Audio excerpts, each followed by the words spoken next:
সিংহ তার বাচ্চাটিকে নিয়ে খেলাধুলা করতেছিল।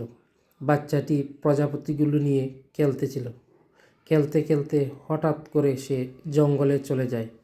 জঙ্গলে গিয়ে সে পড়ে একটি মহা বিপদে। সেখানে দাঁড়িয়েছিল একটি হায়না। সেই হায়নাটি বাচ্চাটিকে আক্রমণ করে বসে। এক পর্যায়ে বাচ্চাটিকে হায়না পাহাড়ের উপর থেকে নিচে ফেলে দেয়। বাচ্চাটি চিৎকার করতে থাকে। তখন একটি ঈগল এগিয়ে আসে বাচ্চাটিকে উদ্ধার করার জন্য। চিৎকার শুনে মাও তাড়াতাড়ি জেগে উঠে খুঁজতে থাকে তার বাচ্চাটি কোথায় আছে। ঈগলটি বাচ্চাটিকে বাঁচিয়ে ফেলে এবং সিংহটি তার বাচ্চাকে খুঁজতে থাকে।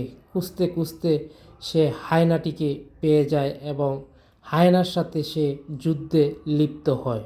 হায়নার সাথে যুদ্ধ করতে করতে এক পর্যায়ে সে হায়নাটিকে পরাস্ত করতে বাধ্য হয় এবং হায়নাটিকে পাহাড় থেকে ফেলে দেয়। ঈগল বাচ্চাটি নিয়ে আসে। সিংহটি বাচ্চাটিকে ফিরে পেয়ে আদর করে।